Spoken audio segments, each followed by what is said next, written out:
Right. All right. Looks like we've got it going. So let's get this party started. So tonight we're going to talk about results are discovered at the end of our excuses. And you're like, wow, that's kind of a gut punch. I know, but I promise I'll catch you where you're at because I have been through the same thing. I'm going to tell you some stories along the way too, because I know that stories have really helped me in my own personal journey, as well as helping other women understand that they can do it. Because a lot of times part of the stories that we tell ourselves are based on our circumstance, or that might be very valid, but we assume that that's going to be a roadblock for us. So when we hear stories about other people in similar situations that have been successful, then it gives us enough belief to take our own success confidence and certainty to that next level, and or to get started in the first place, right? So what you will get from the teaching tonight is, one, we will identify the top 2 challenges that most busy, high-achieving women, whether you're a mom or you're in a boardroom, whatever the case may be, most of us face these 2 challenges when it comes to getting the body we want, really stepping into the level of confidence that we're worth and deserve, as well as the energy that is sustainable throughout the day. So before I go on to the next slide, I want to share a little bit about Dana's story, because Dana is such an amazing woman, and she always has been. She came to me, it's been about 2 years now. This picture is actually a little bit, a few months ago was the picture to the right. And she came to me after her second child, and she felt like she had just kind of lost herself along the way. Obviously in a good way, right? When you go into mom mode, like that's just what we do, right? We take care of our babies, but sometimes we get so caught up that we don't yet learn the balance of taking care of them and providing for them and still taking care of for ourselves. So she found herself at a weight that she never expected to be at. And she also felt like, I remember very clearly, and I would never share any story that she, like any one person would not share with you as well, but she felt like, I remember her saying to me, I don't know if I'll ever get the body back that I want, because, you know, I'm a mom, I've had 2 kids. And I leaned across the table and I said, you don't have to do that. You don't have to have the 6-pack abs if you don't want to.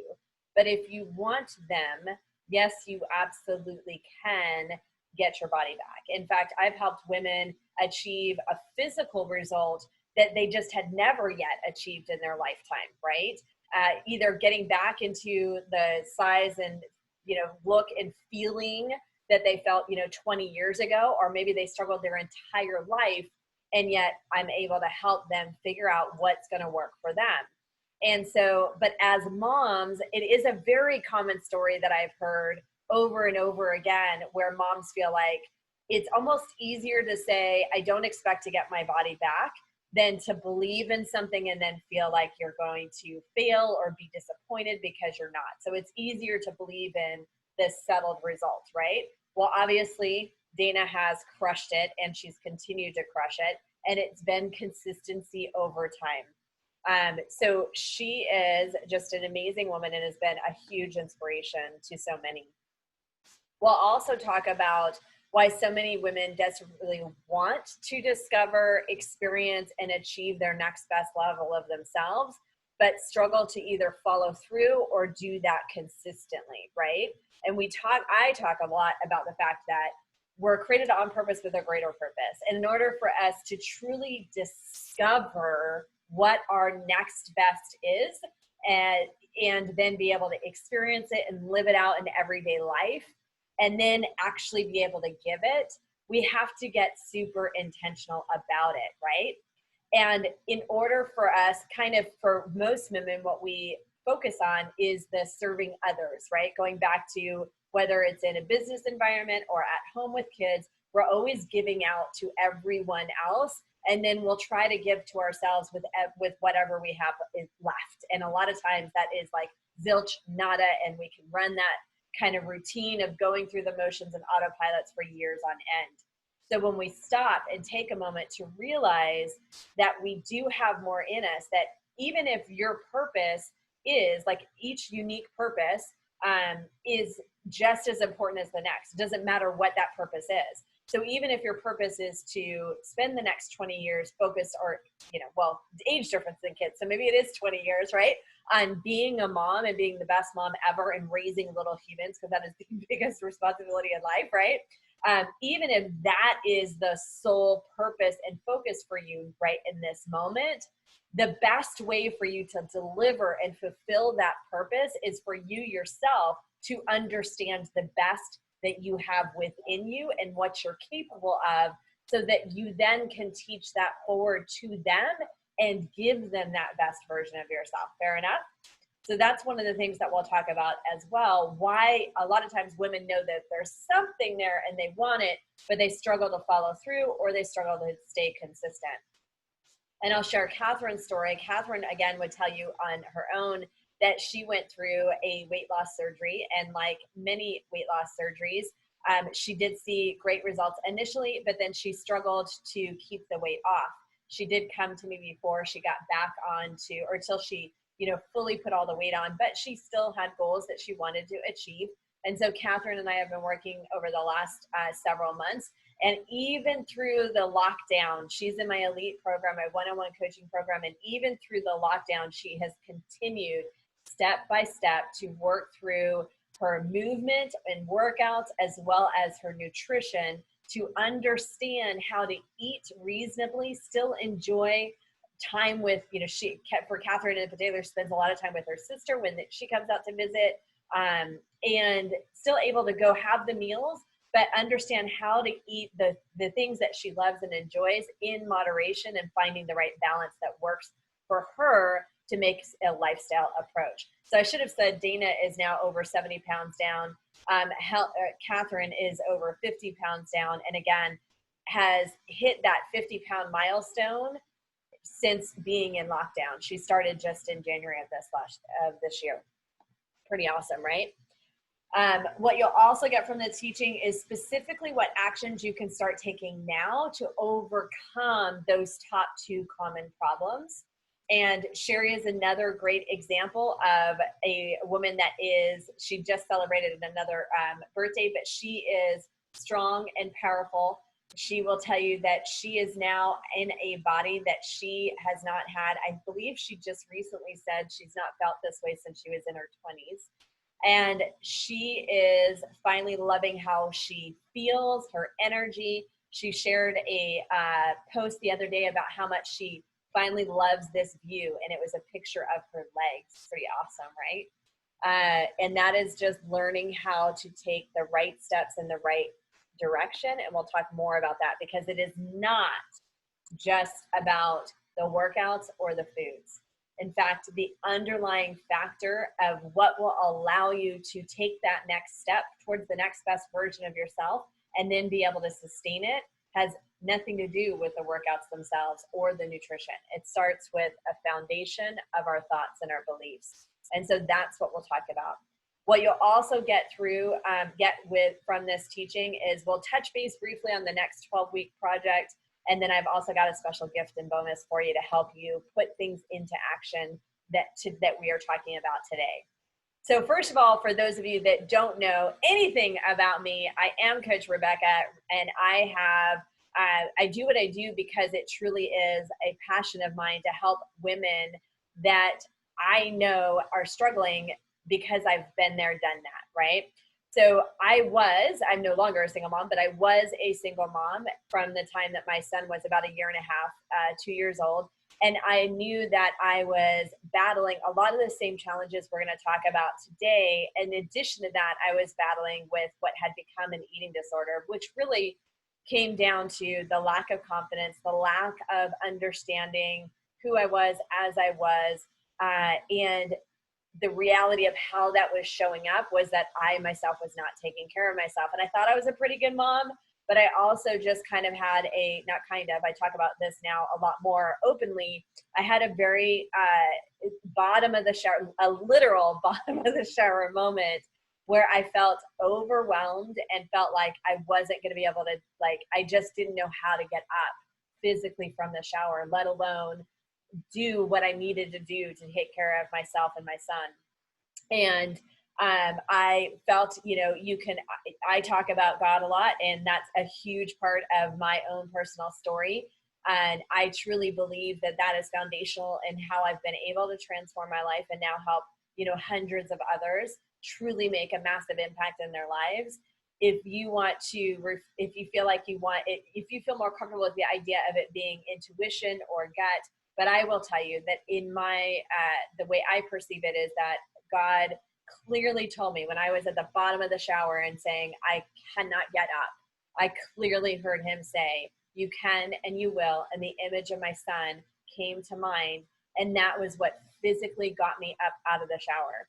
And from that day, that's when I, in a very somewhat supernatural way to begin with, just started to find and discover and put in the intentional work to build the inner strength required to become my next best version of best, so that I could feel good. Because I realized that as great of a mom as I thought I was, how much better would I be if I actually felt good, if I actually had energy at the end of the day versus numbing out to food or grabbing a cereal box or numbing out in front of the TV or missing out on some of the pool parties or events because I felt uncomfortable in my own skin and I did not want to go shopping. And I knew at that point that I'd be shopping for that next size. I was already in a much higher size. I should say that I had been not fit, but small prior to having my son. I gained over 65 pounds with him. So the picture on the left is actually me after losing about 30 pounds. And it's right about that time that I had that rock bottom moment. So the picture from the left to the center is me working. And now obviously I got a physical result that I honestly never even imagined from where I started. And I started doing figure competitions simply because I wanted to prove to myself that my insecure hiding behind the camera or strategically by taking the picture, right? Or by strategically placing my son in front of me. That's why I don't have really great before pictures, because they don't exist, right? I wanted to prove to myself that I could go from that feeling and that brokenness to being able to stand strong and stand proud in front of, I don't know, I'm all black and white. I don't recommend that for everybody, but that's what I did to prove to myself that I could have the courage to do that and stand in front of people and show the hard work that I had put in. And I did really well. So what you don't see in that picture is a massive shift in confidence that forever changed my life. So not only did I get that body that I never expected, but my energy changed, my ability to go run and play with my son, to be initiating play, to have excitement and joy, to build that confidence that gave me a greater level of certainty for our future. And as a result of that, my career also took off. As a single mom, that was the choice that I was always driven by work, though, to be honest with you. I was always very involved in work. However, with that confidence, I started building an even greater momentum in terms of effort and confidence that paid off. And I ended up in a position financially that I never expected from where I started either. And about 11 years ago, 11 and a half, actually almost 12 years ago, I'm not great at timing, so don't ever quote me. It's never intentional. It's just, I'm not the person that counts the days, but 11 and a half-ish years ago, took a huge leap of faith, left corporate America so that I could help women suffer less than what I did. I did a lot of what is not right in between. I did a lot of self-discovery. I failed a lot, and I learned a lot along the way. And so over the last decade, I've had the honor of helping truly thousands, but I want to say hundreds, because I would say that we've had a significant impact on hundreds of women's lives. And I say we because we've had an amazing team through a brick and mortar business over the last decade. And so now we've transformed that, and looking back over my own personal journey, but also the process and the investment that I've done in myself for continued self-development. Yes, tons of certifications on different training methodologies and nutrition, but I've also invested tens of thousands of dollars in coaching and mentors and learning the foundational work of building better belief systems, a lot of which I had already started to do innately, intuitively 20 years ago. So now we've developed that, put that into a specific process, and that's what we're building out with our online programs. And I'm really excited about that as well. So that is who I am, longer-winded than I had planned it to be. So let's get back to you guys. 2 challenges that most women need to overcome. The first is lack of confidence and certainty. So a lot of times we start out with coming from a position of hating our body and feeling uncomfortable in our own skin. So we perpetuate this battle of stinking thinking that keeps us stuck, right? We don't like going into the closet because the closet has the side that fits us and the side that haunts us, because we really want to get back there. Someday we're going to get back there. So we're still holding on to the clothes. In the meantime, it's just going to sit there and taunt at us every time we walk in the closet. So not only do we walk in the closet, get frustrated, but then we start talking to ourselves like, why can't you just get this together? Why are you still here? Like, why are you still on this side of the closet? Why are you still battling it? Like, y'all know the stinking thinking that we go through just for things like going to a closet or an event that we're trying to get ready for and nothing fits and it takes us 40 minutes to try and get ready because nothing feels comfortable and we really don't want to go for that very reason, right? And so many other voices that we create, and it almost creates a like replay reel, right? That goes on over and over again in the back of our minds. And then we no longer trust ourselves, so it compounds into uncertainty, right? Sometimes we've tried so many things in the past, or we've just struggled for so long that we lose the sense of trusting that we're going to follow through. We don't trust that we're going to be able to stick with it. We don't trust that we're going to be able to make it happen this time, which creates some uncertainty. The solution for that is, 1, learning practical steps to loving who you are as you are while you work on discovering and experiencing the next best version of yourself. In addition to learning the steps for creating greater certainty for your future success. There is a specific way in which you can create greater certainty in what you are able to do before you're even able to do it. I know it sounds woo-hoo, but I promise you it's one of the things that I've used, and I've helped a lot of other women do the same.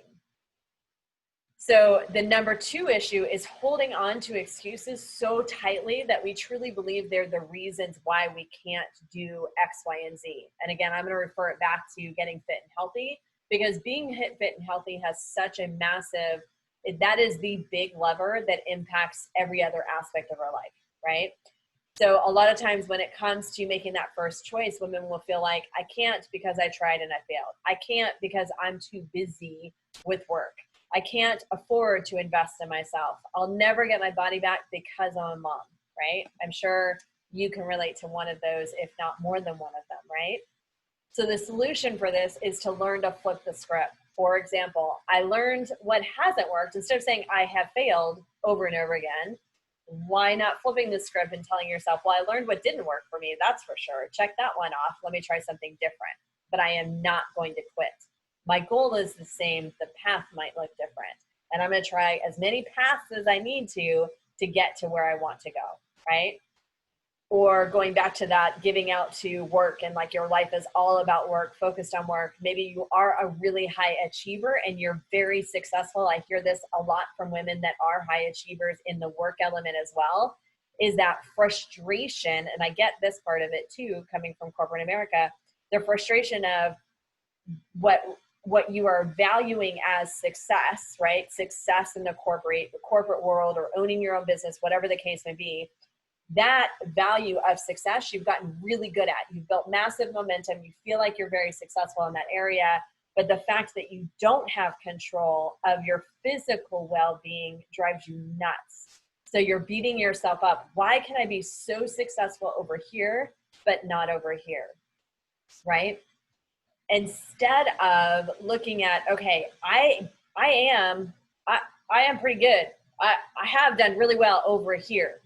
So what tools do I need to learn? What resources do I need to learn? What do I need to focus on? And how much better would I feel if I actually made the intention to find the right tools and the resources so that I can get my body and my physical well-being aligned and representative of the same success I've seen over here. Because as I've said in other videos, and it's true no matter what aspect of life you're in, if you are really rocking it as a business owner or in a corporate environment or as a mom, if you're really rocking it and you're actually really confident in that aspect, but the physical element of who you are right now or how your body's representing, it's not who you are, but how your body's representing and how it feels to you, then imagine how much better you would be over here, whether it be in effectiveness, loving, finances, whatever you want to deem as successful in this area. How much greater would it be if you actually felt good and you actually knew how to balance and be empowered in this area of life as well, right? One of the other things to use to flip the script is deciding what you're unwilling to feel, and understanding that you are worth investing time, effort, and even resources into feeling better.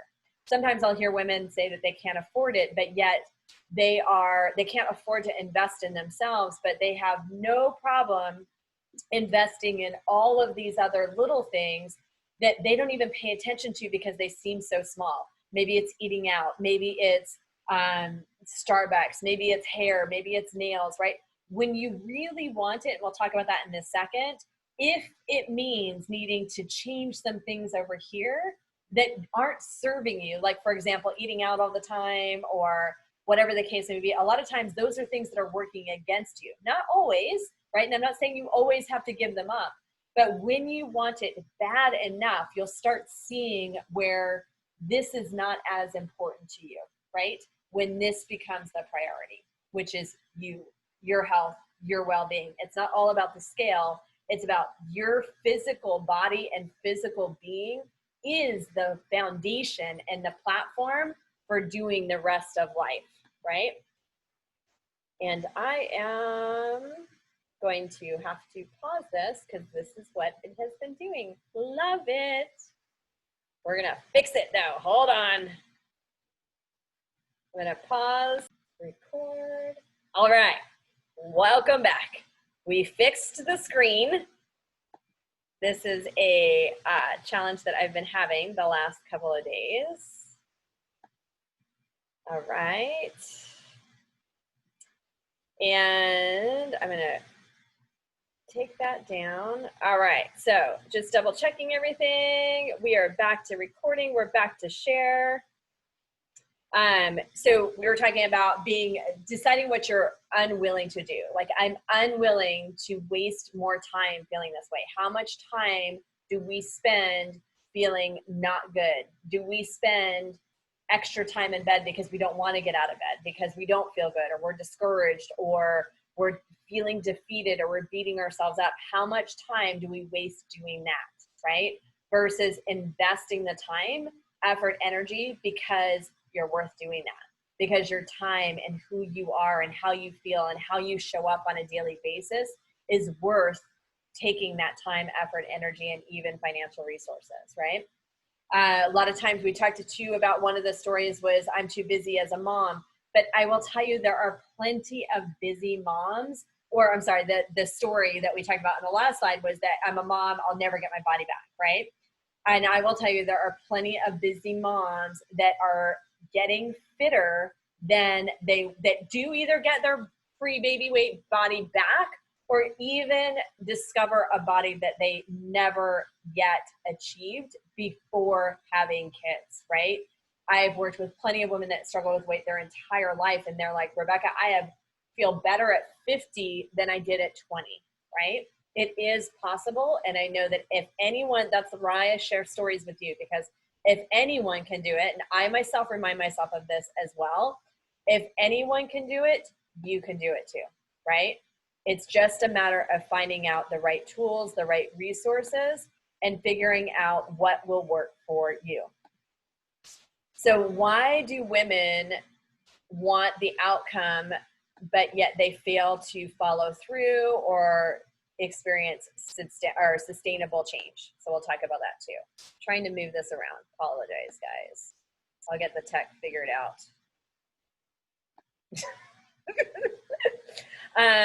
The top 3 reasons is, 1, not wanting it bad enough. So I know that that again sounds like it's a little bit harsh, but let me explain. It's not even anything that we're aware of, and it's not meant to say to be hurtful or offensive. But not wanting it bad enough, it actually comes down to an emotional response that is out of our control until we become aware of it in the first place. And that is this, that when the pain of change or the effort required to change is still greater, or the perception of the pain, the perception of the what the work will be required to change is greater than the current frustration, hands down human nature is to stay the same. If it is harder to move forward, if it is harder to change, we stay with what is comfortable, right? And it's not an intentional thing, but what happens, well, actually on the next slide, I talk about how to solve that. So let me stay on track. The second is our brain is desired to keep us safe. And it kind of, these all three kind of blend together when you get a bigger picture understanding. Our brain is literally designed to fight or like survival mode, fight or flight, right? So part of its protection mechanism is to keep us safe, and whatever is known is perceived as safer than the fear of the unknown, regardless of how uncomfortable and miserable the known is. What just analogy that comes to mind, this may not be a good analogy because it was not planned, but it comes to mind. Like you can stick a frog in water and boil the water and it will stay to its death because it doesn't recognize the pain and the discomfort. It just escalates around it, right? And so a lot of times, if we've struggled our whole life, that is, we stay stuck because that's what we know. And sometimes it takes something to happen for us to even recognize it, right? That bottom of the shower moment is what helps us recognize that the water's boiling, that we're super uncomfortable, that we should probably do something different and get out of the discomfort that we're in, right? And especially true when all the things, yes. So one of the ways, what I talk about in the next slide too, is to keep us safe is especially true when we try to do all the things all at once, which is what a lot of programs will walk you through, or that's what a lot of things will talk about, change. Here's the diet, here's the workout, do everything all at once. And we definitely do programs like that as well and have in the past. The challenge is that works for some, but for some, it's too much too fast. And I talked about this in another video a couple of days ago, in that when you're trying to get from A to Z, sometimes it's just a matter of how do I get to B first, right? What is that first next step? What is that one thing that if I were to do that, it would start to build a little bit more confidence so that I can move on to the next step and then the next step, rather than trying to do all the things all at once. Because if we mentally try to absorb all the things we would have to change, do, impact, whatever, all at once, again, a lot of that feels overwhelming. And so then we choose not to do it at all. Where we're at, the discomfort of where we're at is more comfortable than the discomfort of doing all of that. So the third reason is when we do the inner, or we don't do, a lot of times when we're feeling stuck, we don't do the inner work that is required to catch up with who we are becoming. So let me explain what that means. A lot of times what will happen is, maybe for going back as fitness as an example, you do a program, maybe you do a 6-week program, and I've seen this firsthand as well. You see great results within that program. Maybe you lose 20 pounds because you did the workouts, you did the nutrition, maybe you sustain it for 3 months, you think you're gonna do it, like keep the momentum going, and then all of a sudden 6 months after you're done, you find yourself and you've gained the weight back and then some. So first, quick caveat, that absolutely can be some of the nutrition programs that are out there. I wouldn't even call them nutrition programs. I would say some of the fad diets will do that because of what the impact it has on your hormones. But let's assume that you did it the right way. You did it the healthy way. You took the weight off the right and healthy way. However, if you don't do the inner work to change the image of who you are, and what you're worthy of and what you're capable of doing, the image of who you've always been eventually catches up, and your brain works to realign you back to where you believe you should be. It works to realign you back to that comfort zone. I know it's a little scary, but there's ways to prevent that from happening, and that is doing the inner work to build your confidence, to build your belief system, to build your certainty in that next best version of yourself while you're doing the tangible things like the workouts and the nutrition. Fair enough? So solutions: work on getting real with the discomfort and deal with it versus medicating it. So one of the reasons sometimes people stay stuck is because the very nature of what they're battling helps them stay stuck.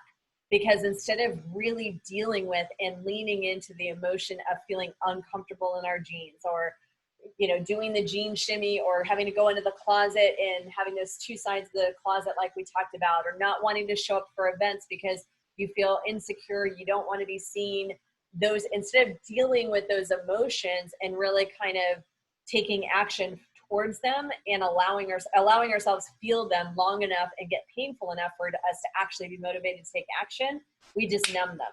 We numb them with more food. We numb them with shopping. Some people numb them with alcohol.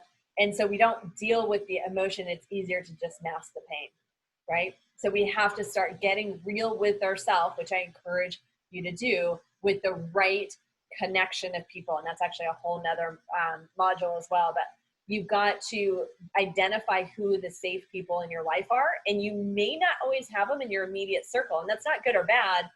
It just is that typically, if you've always done something a certain way, the people in your immediate circle probably are similar in that way. And so you need to get connected with the people that are going to pull you up in this aspect of life, right? Just like you would with any other aspect of life. And again, I want to try and stay on point, and that's a whole lesson in and of itself. The next solution is, are you asking yourself some hard questions? Like, are you willing to spend the next year the same as you have felt the last year, or even worse?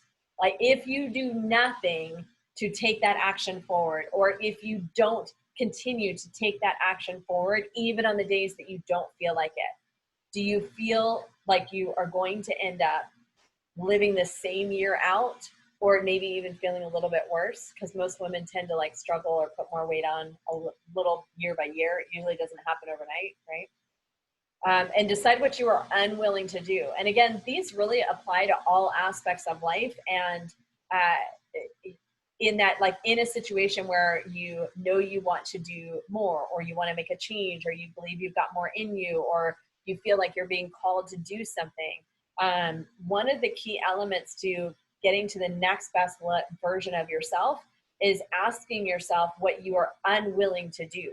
I am unwilling to feel tortured every time I go into the closet anymore. I am unwilling to talk so poorly to myself anymore. I am unwilling to pass my habits on to my children that have gotten me to where I am today, right? Because I want to build them up stronger. A lot of times we talk to ourselves in a way that we would never allow spoken over our kids, right? Think about the impact of how you are feeling is impacting your everyday life, right?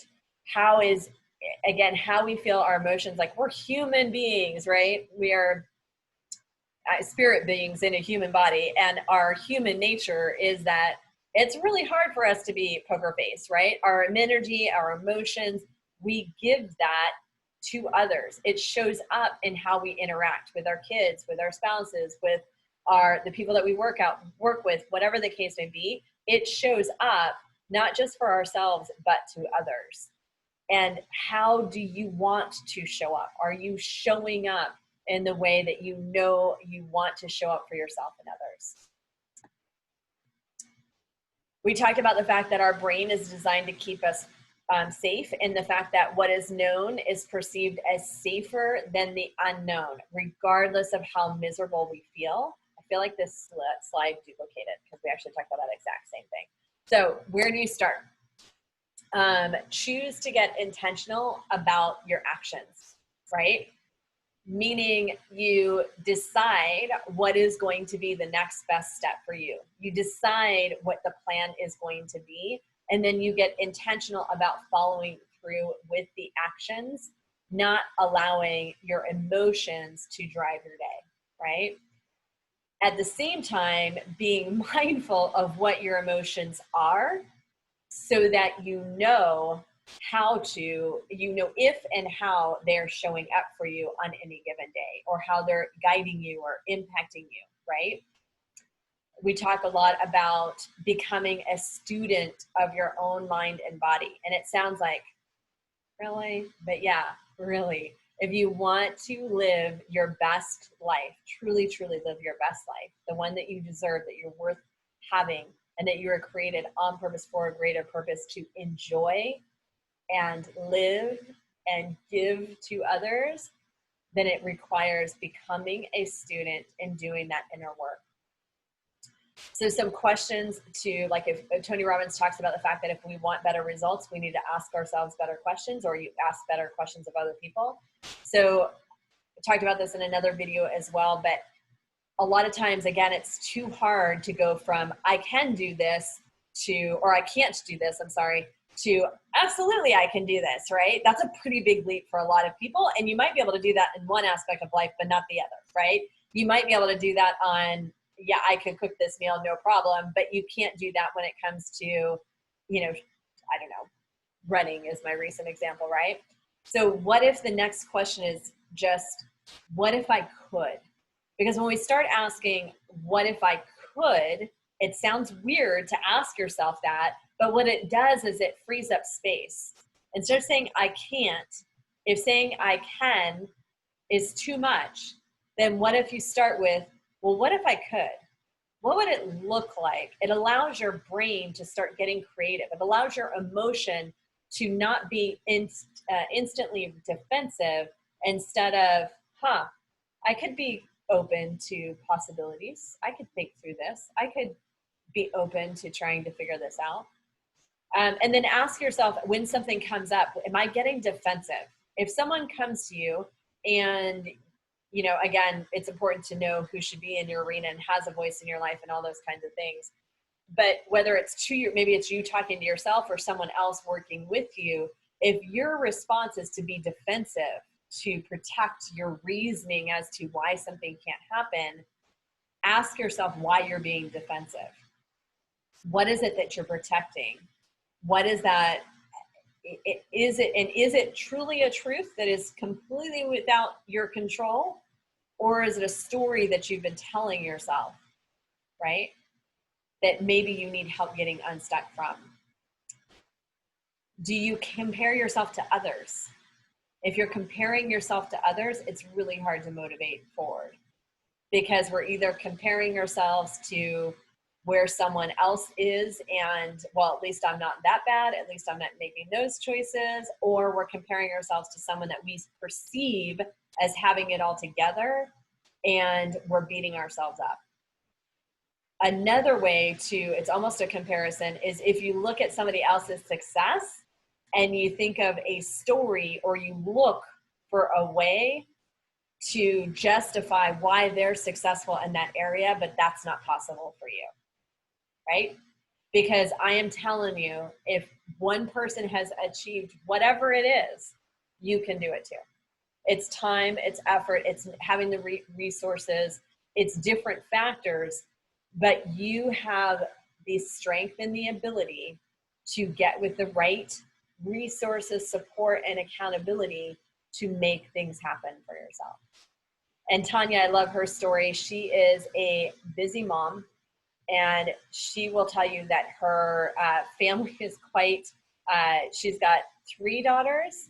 I feel like I'm forgetting one, but 3 daughters.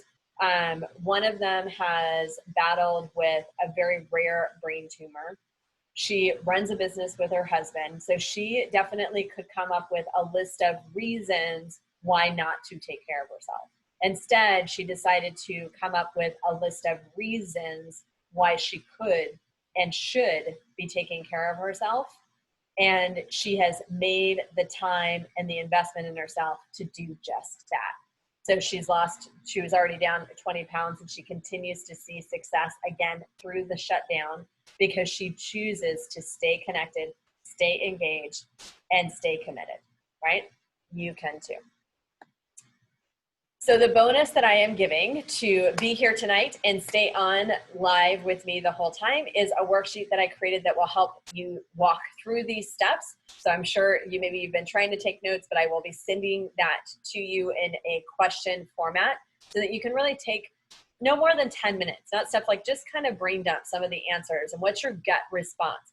Usually always safe to go with your gut response. We tend to overthink things, right? And then I'll also send to you the training that I did with our entire group about the ABCs of nutrition. And then shameless plug, we have the 12-week Becoming Our Next Best Self course coming up. If you want to learn more about how to combine a lot of what we talked about today and so much more, but just in a very simple week-by-week, step-by-step process that doesn't take a lot of time, but it's going to help you build that foundational change, right? All right. All right, guys. If you have any questions or you need anything, you can reach out and I lost my thing. This has just been an amazing night of awesomeness and a little bit of technical issues, but it's all good. We make it happen. We figure it out. So if you need anything, you have any questions, be sure to reach out. I love you guys. Appreciate you guys. And we'll talk soon. Bye.